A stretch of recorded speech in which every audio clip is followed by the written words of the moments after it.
السلام علیکم ورحمۃ اللہ۔ اشاعت دین یوٹیوب چینل میں آپ کا استقبال اور خیر مقدم ہے۔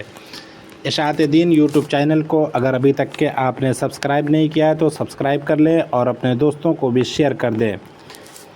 اشاعت دین یوٹیوب چینل کے اسلامی تاریخ سیریز میں آج حضرت یوسف علیہ السلام کے واقعات پڑھیں گے، تو آئیے شروع کرتے ہیں۔ حضرت یوسف علیہ السلام۔ حضرت یوسف علیہ السلام ایک بڑے مشہور اور جلیل القدر پیغمبر ہیں۔ وہ حضرت یعقوب علیہ السلام کے بیٹے، حضرت اسحاق علیہ السلام کے پوتے اور حضرت ابراہیم علیہ السلام کے پڑپوتے ہیں۔ اللہ تعالیٰ نے ان کی شان میں ایک مکمل سورہ یوسف کے نام سے نازل فرمائی ہے، جس میں ان کی زندگی کے حالات و واقعات عجیب انداز سے بیان فرمائے ہیں۔ قرآن کریم میں 27 مرتبہ ان کا تذکرہ آیا ہے۔ ان کی پیدائش حضرت ابراہیم علیہ السلام کے تقریباً 250 سال بعد عراق کے شہر فدان ارم میں ہوئی۔ بچپن میں ہی وہ اپنے والد کے ساتھ فلسطین آ گئے تھے۔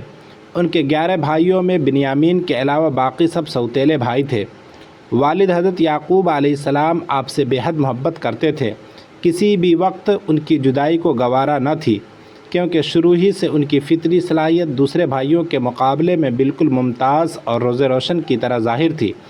حضرت یعقوب علیہ السلام ہونہار فرزند کی پیشانی پر چمکتا ہوا انوار نبوت پہچانتے تھے اور وحی الہی کے ذریعے اس کی اطلاع بھی پا چکے تھے۔ اللہ تعالیٰ نے انہیں نبوت کے ساتھ حکومت و سلطنت سے بھی نوازا۔ تمام انبیاء کرام کی طرح حضرت یوسف علیہ السلام کو بھی اللہ تعالیٰ کی رضا و خوشنودی حاصل کرنے کے لیے سخت آزمائشوں سے گزرنا پڑا۔ چنانچہ والد محترم کی شفقت و محبت سے محروم کرنے کے لیے سوتیلے بھائیوں نے سازش کر کے آپ کو اندھیرے کنویں میں ڈال دیا، پھر ایک قافلہ کے ذریعے عزیز مصر کے ہاتھوں بیچ دیے گئے۔ چند سال ہی گزرے تھے کہ عزیز مصر کی بیوی کی سازش پر تقریباً 9 سال جیل میں رہنا پڑا۔ جب آپ نے ان تمام مراحل کو صبر و استقامت کے ساتھ طے کر لیا تو اللہ تعالیٰ نے آپ کے اندر علم، وقار، امانت و دیانت اور عزت و شرافت جیسی صفات مکمل طور پر پیدا فرما دی۔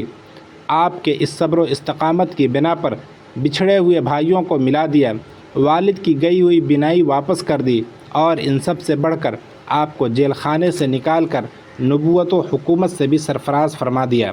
اسی طرح اللہ تعالیٰ صبر کرنے والے اپنے مخلص بندوں کو دین و دنیا کی دولت و عزت عطا فرمایا کرتا ہے۔ اللہ تعالیٰ نے حضرت یوسف علیہ السلام کو ایمان و توحید اور وحی کی برکتوں سے نوازا تھا۔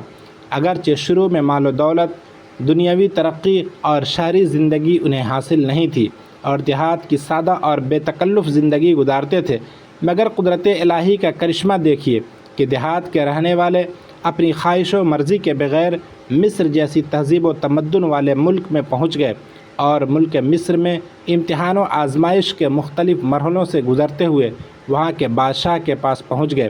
پھر ایک مرتبہ بادشاہ کے ایک خواب کی تعبیر بتانے کے بعد ملک کی صورتحال کا تذکرہ کرتے ہوئے فرمایا، قحط سالی کے اس دور میں حکومت کو کامیابی کے ساتھ چلانے اور تباہی سے نکالنے کی تدبیر اور ملک کی گرتی ہوئی معیشت کی حفاظت کرنا میں جانتا ہوں۔ جب عزیز مصر نے خواب کی صحیح تعبیر اور حضرت یوسف علیہ السلام کی امانت و دیانت اور سادگی و سچائی کو اپنی آنکھوں سے دیکھ لیا تو حکومت کے عہدیداروں اور عام و خاص شہریوں کو جمع کر کے تخت و حکومت آپ کے حوالے کر دی۔ آپ کی دعوتی کوششوں سے بادشاہ نے اسلام قبول کر لیا اور پورا خاندان مصر میں آباد ہو گیا۔ اس طرح نبوت کے ساتھ انہوں نے مصر پر 80 سال تک کامیاب حکومت کرتے ہوئے 120 سال کی عمر میں انتقال فرمایا۔ اسی طرح کی مزید دینی، علمی اور معلوماتی ویڈیو سماعت فرمانے کے لیے چینل کو لائک، شیئر اور سبسکرائب کریں۔ پھر ملتے ہیں، جب تک کے لیے خدا حافظ۔